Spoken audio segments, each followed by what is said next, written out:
Hi everyone, welcome to Ethernal Realms and welcome to the month ahead astrology reading. Make sure you check your sun, moon, and rising signs for a comprehensive view of the month. Additionally, I would recommend watching the tarot reading of the month ahead to get a different perspective.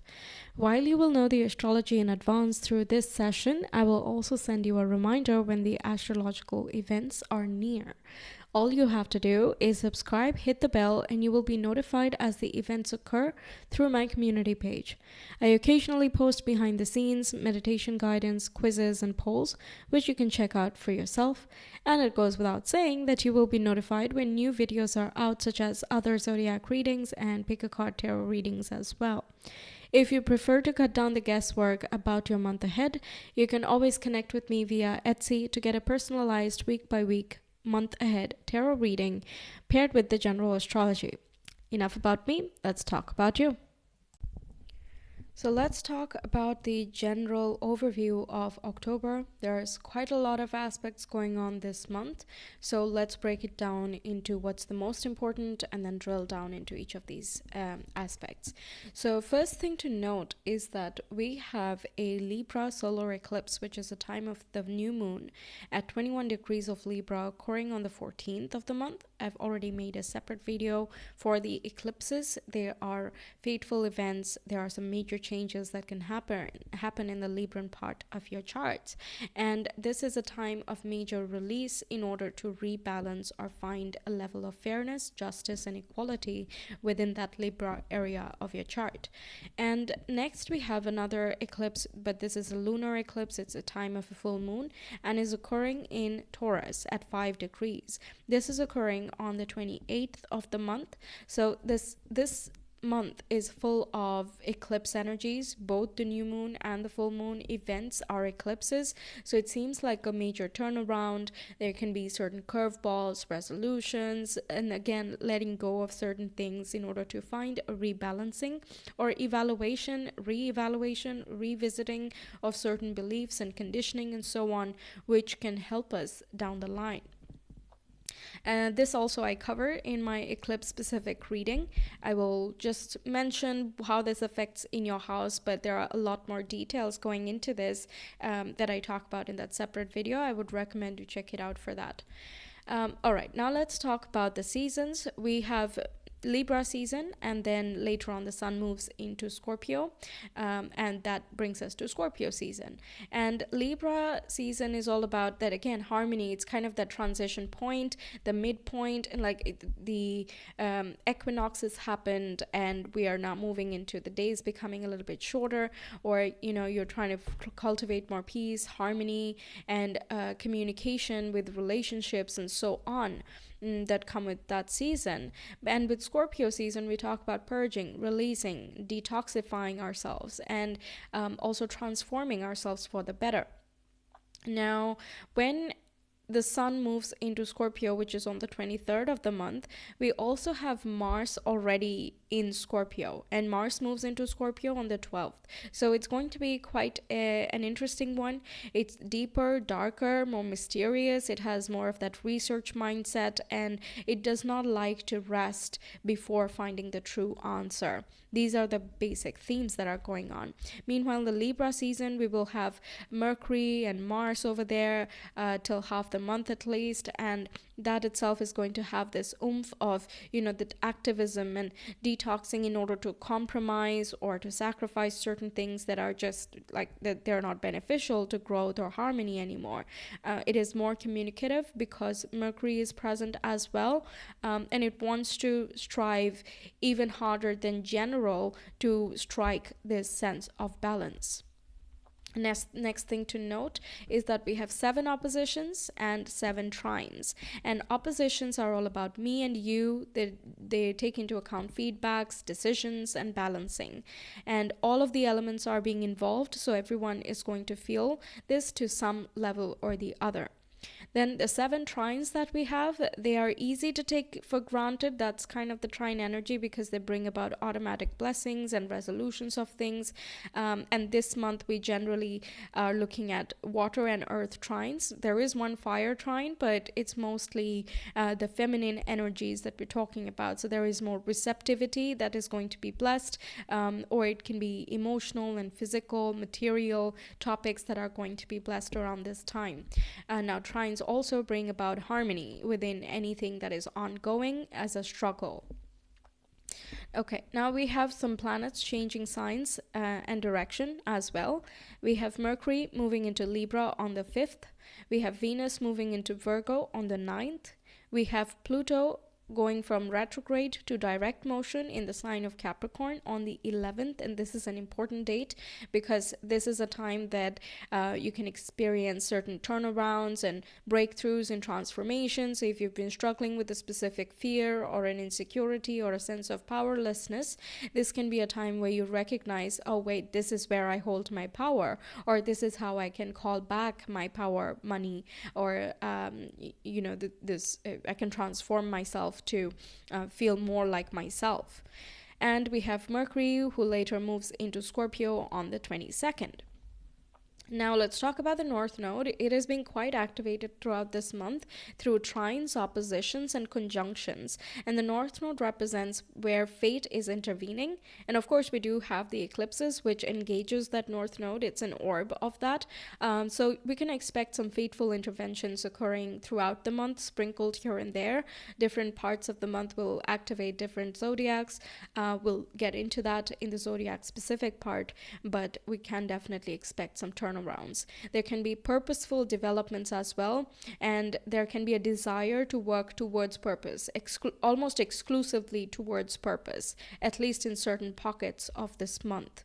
It's important to take risks because the North Node is in the sign of Aries. So doing something that you're generally afraid of doing, that can be quite blessed. The opportunities will come in, and it's more so about rolling with them.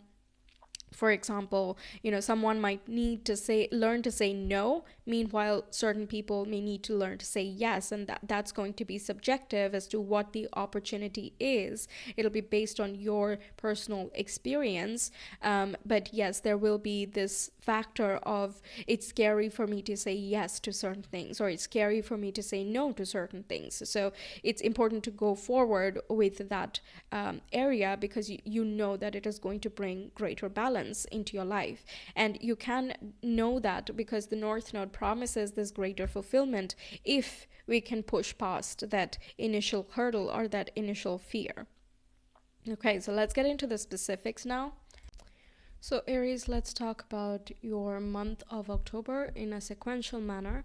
In the month of September, we had quite a lot of patterns, so I had to, delineate them in a separate trajectory. But now this month is pretty sequential, so we're just going to go at it date by date.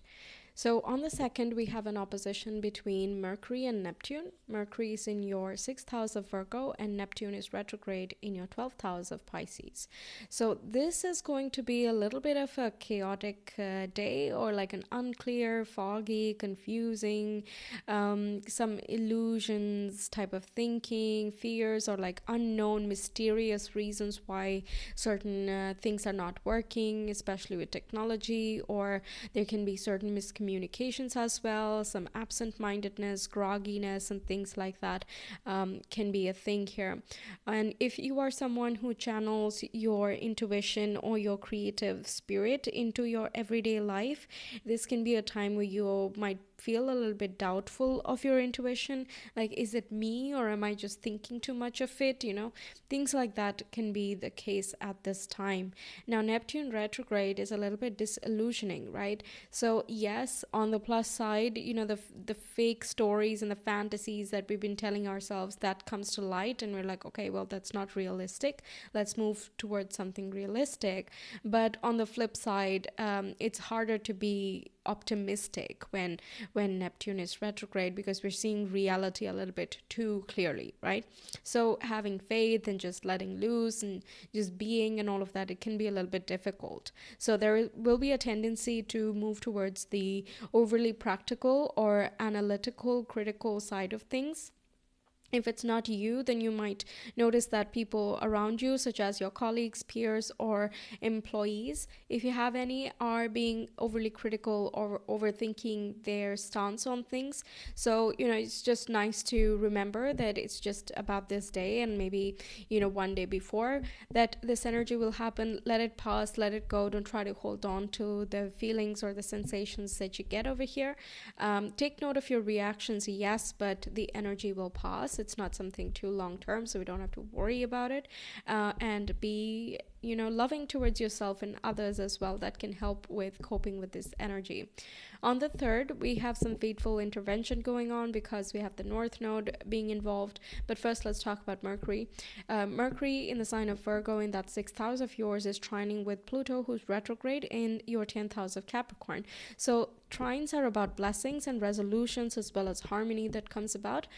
So this being in the earth signs is talking about taking certain practical steps towards creating a legacy. And wherever you felt a little bit powerless with regards to your career, your goals, ambitions, or the legacy that you're trying to create, this is the time where you might realize that, okay, well, I maybe I cannot control the bigger picture, or maybe I don't have all of the power at this time, but there are certain things I can do right now that can help my health, or help me reach my more smaller goals, and that itself can be quite encouraging for the long run. The same day, we have Venus in Leo trining with North Node in Aries. Now, North Node is in your sign, and Leo falls in your 5th house of self-expression, creativity, love and romance, entertainment. So this is a generally feel-good, inspiring, ambitious, and courageous type of energy. So you might feel quite passionate around this time, and you feel as though you can channel your passions. So let's say you're a sporty person. This would be a time where you're able to play something that you have always enjoyed, that's in your wheelhouse, and even though you're doing certain challenges, or you're learning certain things on the side, such as your hobbies and so on, you're having a great time, and at the same time it's growing you as well. On the 5th, Mercury moves from Virgo into Libra. So here it takes on a different flavor. In the sign of Virgo, it was pretty, practical and analytical, grounded, humble, service-oriented, all of that.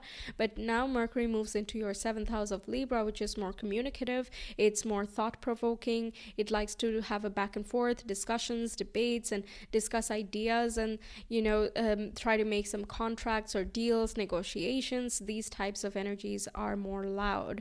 So if you are wanting to start dating, or get to know other people on a different level, or at least come into contact with new people, this can be a time that either your words are standing out in the view of others, or it is that you are finding, let's say, online dating, or you go to some other place and you find that you're more chatty than usual, so you're able to meet more people with ease.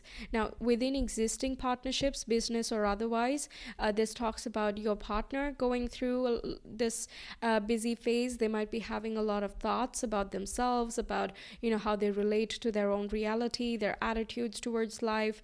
It can also be about certain decisions that they're trying to make.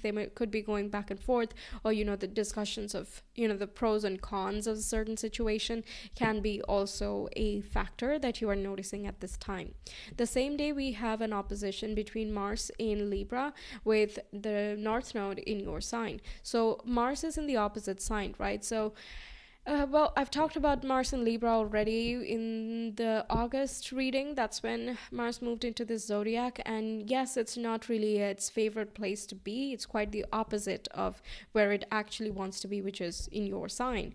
Now, because Mars is your ruler, if the ruler is not very happy, the zodiac itself can feel a little bit like fluctuating energy levels, or like a passive type of outlook on things. And you might feel like, I don't feel like myself at this time. time, and I don't know how to encourage myself or push myself ahead.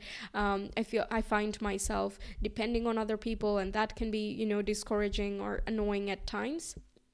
So all of these things are represented in Mars in Libra, but that's the shadow expression that I was talking about. On the plus side, it is again an activist. It discusses and tries to come up with effective solutions to equalize the balancing scale so that relationships are in harmony, that your life is in harmony, the communication is clear, direct, and things like that.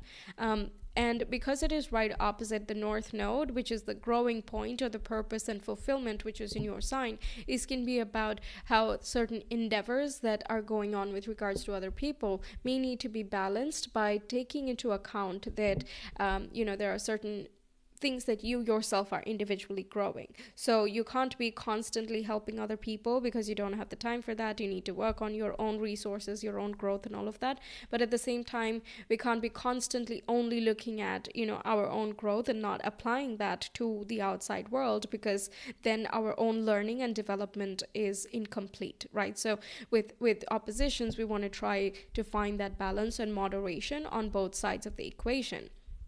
Because if we overdo anything, we're just not growing on a stable foundation. Now, this can take on a different tone as well. It can be that your partner is pretty busy and they may not be used to the go, go, go type of way of being, which is more your game. And they could be a little bit tired at this time, or they may not know how to handle many different things. And this is where your encouragement could come in here. Perhaps something you have learned recently can be helpful to them. But at the same time, you're also learning a lot by watching your partner go through their own cycle of thinking, growing, developing, and all of these things. All right, now let's move to the 9th. We have Venus in Virgo, and again, this is not tagged as the most favorite position for Venus, but in my opinion, it's not really the worst thing either. It just takes on a different tone. So Virgo is quite intelligent, and it is devoted, service oriented. It takes into account upgrades and quality, the health of things essentially. With Venus here, you might find that you are enjoying your lifestyle more. You might be putting into action certain habits or routines that up your self-worth and your value. You're feeling more abundant in general, and it can be like small little things that you do. Virgo is not very spendy, so it can be, for example, let's say you store your spices in small little containers or sachets, and you don't really have an organizer at this time, and it's not really the top of your priority list. But on the 9th onwards, you might feel that you just happen to find this organizer which looks good and is also efficient. Okay, so it's kind of, Virgo always wants to look for 2 benefits at least that is going to help it become more productive, but also improves its quality of life as well. So in general, you're going to be working on all of that. Now, the 6th house also talks about your health, so you could be working out more, or you're finding the exercise or routine that you absolutely enjoy, that is a good fit for you, so you're dedicating yourself more in that regard. The same day, we have a square between Mars, who's in Libra in that 7th house of yours, with Pluto in Capricorn, and Pluto is retrograde at this time. Capricorn falls in your 10th house. So this can be a time where it's a little bit difficult to meet with your partner, or it might be difficult to kind of combine what you want to achieve in terms of your goals and your long-term vision, or at least what your authorities are wanting from you, versus what other people need from you.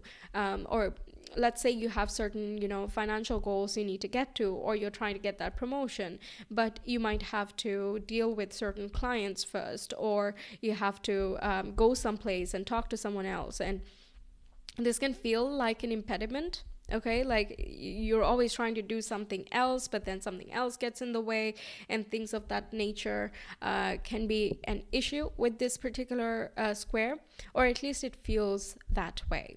Okay, but squares, they carry a lot of energy, and they want us to push forward. They kind of put us in a corner, so to say. Okay, like you can't be either here or there, or at least it feels like it.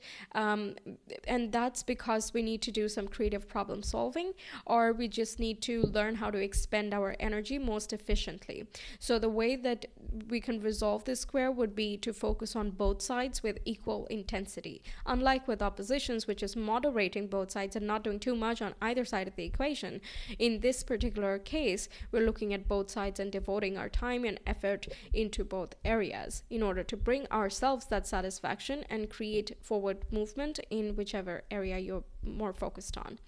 Okay, now the 10th, we have an opposition between Venus and Saturn. Venus is in Virgo, Saturn is in Pisces. Saturn is retrograde at this time. So there can be certain improvements you're making with your diet, but also with your sleep life or routines. So it can be, for example, putting in some crystals in near your pillow, near your bedside table. It can be reading before sleeping or having this chamomile tea or something like that before going to bed, which is going to improve your quality of sleep and your rest state. The 12th house also talks about meditation and connectedness with the spiritual body, which ultimately improves our connection with the subconscious mind and the emotional self. So when we talk about that opposition, again, we can't be overly practical, and it's not only about, grounding yourself. That is, yes, the first step that we must ensure that we're doing, so that we're not holding on to toxicities while we are calling in spiritual energy. But yes, this is about finding that balance between how much are you grounding yourself and how much are you working on that crown chakra or that intuition or the third eye. Alternatively, this is talking about work-life balance. So how much time do you spend devoting to services towards other people, and how much time are you spending in caring for yourself. Okay, we can't get too self-sacrificing with Saturn being retrograde again. It says find more effective ways. If there are no structures connected with spirituality, figure out a structure so that it's Pisces is still a part of your life, right? And resting is ultra important as well. Venus can get a little bit too giving in the sign of Virgo to others especially. So you're a fast worker, you're quite effective yourself, so you might find that you're devoting a lot of your time, effort, and you're trying to beautify the services that you offer, let's say, for the appeasement of other people. So it becomes ultra important that you also care for your own needs. There can be a little bit of this isolating energy and kind of a confusion of, I work very hard, but I don't know why I don't get recognition, or why I feel like my prayers are not being heard, or my work is not being seen, something like that. It's a little bit contemplative too, can feel isolating, not the most romantic aspect, okay? It's more practical and, figuring out the bigger stuff and putting that into the finer details of life. On the 11th, we have Pluto moving direct, which is awesome because wherever you have been feeling disempowered, in your case, that would be your 10th house of goals, ambitions, authorities, and your status, reputation that you're trying to cultivate, your legacy as well. So in this area, however, you have been feeling disempowered or, unable to make lasting changes. Perhaps there have been certain subconscious beliefs that have been, been an obstacle, but you might not have been able to put your finger on it. All of those things become quite clear the day that Pluto moves direct, and it's a very potent time, honestly. Okay, maybe you won't feel it like immediately, but you know what I mean, like around this time you're likely to have this sense of bright clarity. On the 12th, we have Mars moving into Scorpio. Now Mars is your ruler and it also rules Scorpio, so it's in a rulership. It takes on a different tone when it's in Scorpio versus in Aries, but nevertheless it is pretty strong now as compared to Mars in Libra. So over here it takes on this deep, dark, mysterious kind of overturning, researching, deep diving, esoteric type of flavor, okay? And Scorpio falls in that 8th house of yours. So it's about getting intimate with yourself and with your loved ones. And by that, it's not only, physical intimacy, but it's more emotional and, discussing your fears and insecurities, things you're generally afraid to share with other people. It's about letting loose of that, survival instinct, the fear-based thinking, and transforming that into something that is more, ambitious and courageous as well. So what are the deeper fears that you are dealing with, or deeper issues that seem hard to resolve? Those things can be, that's where the action is being taken in order to resolve those things. Okay. And now Pluto, who turned direct, that is also a ruler of Scorpio. That's actually the modern ruler of Scorpio, and that is in Capricorn, right? And Scorpio, Capricorn are in a sextile relationship zodiacally, and sextiles are about opportunities and help coming through other sources. We still need to take action. Healing is not going to be, done by someone else for us. We just need to go through the journey ourselves, but we definitely can get some help around this time. Any research you may need to do, that's as well possible. Subconscious, retraining and habits, shifting and changing, therapy, all of these things, they just are going to show you more benefits around this time. On the 13th, we have a trine between this newly entered into Scorpio, which is Mars, with Saturn in Pisces, which is in that fellow water sign. And so Saturn is retrograde, yes, but I like that there is a trine, and Saturn is a little bit more flexible. So there is this openness towards receiving certain feedback. Okay, so let's say you figure out, okay, the way I'm meditating, it's not working for me anymore. Maybe I'm too used to it and I need to try something else. It's not helping me purge and cleanse and deal with whatever situations I'm going through. Then you might find someone or online somewhere that, there is this new technique that you did not discover earlier. And there is that openness to, fine, I will give it a try. I really am determined to make sure I heal, make sure I purge, and that I don't carry around these toxicities. So I will try whatever comes through at this time. Okay. Now Saturn is stabilizing no matter where it goes. That's just its nature, retrograde or not. So it can be that you feel a little bit like resistant, in the sense of, I don't know if this will work, but I will give it a try. Okay, but that's a good place to start, right? We don't have to be fully on board all the time with everything. So it's okay to be a little bit cautious, especially with 12th house matters, when it's so purely energetic that it can also rule, false gurus and people who want to, who are more scammy. You may not know of that already, and so on. So I think it's good to be fairly cautious, but I like the openness as well. Regardless, it is going to open you up to new ways of feeling or relating towards your feelings and how you connect with others more emotionally as well. On the 14th, we have a new moon eclipse in the sign of Libra. I talk at great length about this in my eclipse dedicated video. I would recommend you check it out. I also put that into context towards your sign of Aries, so it'll give you lots of information. But just in short, this eclipse is going to be in your 7th house of partnership, one-to-one connections, projections, how others perceive you, and the south node is here as well. So there could be certain relationships coming to a close, or at least a phase of your relationship is coming to a close in order to birth a new one. The way you depend on others, or if others depend on you, that is as well coming to a close in some regard.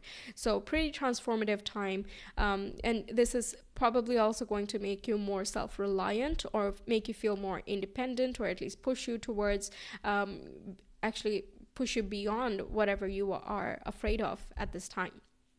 Okay. 18th, 19th, and 20th, and also the 21st, actually, it's a whole sequence of events, so I'll just talk about it in one go. The sun is right opposite north node, that then Mercury is opposite the north node, and then the sun and Mercury kind of have a meeting about what they discussed with the north node amongst each other, and then together they move on and square with Pluto.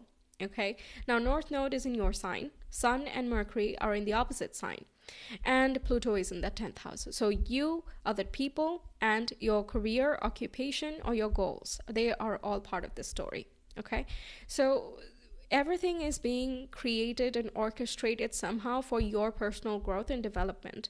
You might have some questions about how am I growing? How am I expanding? Where do I need to grow? Where is my potential? What brings me fulfillment? What's my purpose? There are many questions you are thinking about on how you can grow. And with the Sun and Mercury being in the opposite sign, it is likely that as a result of certain conversations, communication with a partner, with a close friend, that itself can lead you to a lot of illumination. Okay, the Sun represents that intelligence, illumination, wisdom, awareness, and Mercury represents the common sense, the logic and rational mind, and how do we put into practice certain things that we have learned. So it might not be that other people are trying to help you necessarily, but they might be going through some things in their own personal lives, but you are kind of noticing that, and you're supplementing your own questions with their information. Alternatively, it is entirely possible, because the South Node is in that 7th house, that your partner has already gone through some things that you are going through at this time, and you can gather some valuable pieces of learning, tools of coping, and knowledge or whatever you need at this time, direction as well, through other people. Now on the 21st, when both of these kind of talk to each other, Sun and Mercury, and finally they're squaring with that Pluto, it feels as though there is going to be some type of forced action that is required at this time. So, for example, and by the way, Pluto is direct now, right? So, empowerment is all the word there is, okay? So, with this square, it can be, for example, we can't stay complacent anymore, we just have to do something. Okay, we just have to go for it. We can't stop ourselves anymore. Yes, sure, okay, I don't have all of the power in the world, but I don't need all of the power in the world to make something happen for myself. It's kind of that, bold, let's go out there, let's talk to people, let's just make it happen. That type of energy. But it may not come, just automatically one fine day you're feeling bright and awesome, because it's still a square aspect. It can be more so like you are asking for other people, you're asking for help from other people, you're advertising, like depending on others to pass on your website or your work and get recognized and all of that, and it's just not working. So it's frustrating, and you're like, nope, I'm just going to do it myself. Okay, so it is empowering, but it may not come very pleasantly. On the 22nd, we have Mercury moving into Scorpio, which is again very deep and strategic. It wants to do some good research. There can be some conversations you're having which are more deep in nature with an intimate partner. And the 8th house also talks about your psyche. So how do you think? How do you think deep down? There is a deeper level of perception of yourself that you're experiencing here, especially if you go for therapy or counseling and in consultations as well. You might find some nice pieces of information that you had not previously discovered. Additionally, this can talk about your shared resources as well. You might be looking into what types of forms need to be filled in order to make that joint account, let's say. Okay, so or like you're trying to get a loan or make an investment, you need to know the procedures. So this, with Mars being in Scorpio, Mercury being in Scorpio, there's a lot of action and activity, efforts and all of that are going in this way. Same day we have Mercury trining with Saturn. Mercury, like I said, is in Scorpio, your 8th house, and Saturn is in 12th house if Pisces and is retrograde. So this is quite good for your internal state of being.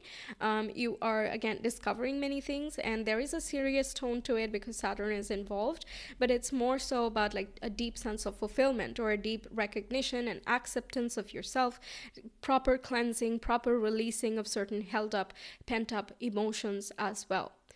Same day we have a trine between Venus and Jupiter. Jupiter is retrograde in the sign of Taurus, which is your 2nd house of priorities, values, self-worth, as well as your finances.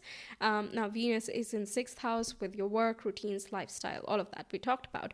So this trine is again an earth trine. It brings in, it's more receptive to the material side of things, or the physical health and well-being of things. It wants to be more prosperous. So with this trine, it's really lovely because Venus has been squaring with Jupiter while it was in Leo, so it's a nice relief that these two guys are playing nice at this time, right? And both of them are benefic planets, so they bring in more luck, protection, beauty, abundance, and all of that.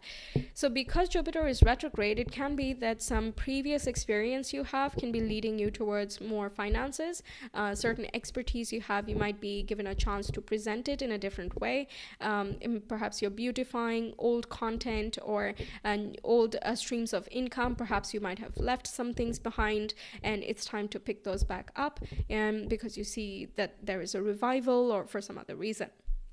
In terms of self-worth as well, as you're improving your health, maybe you're eating better, exercising better, caring for yourself more, and so on, you're seeing that, hey, I'm very much worthy of love, affection, beauty, of finances and everything else that you prioritize in life, okay?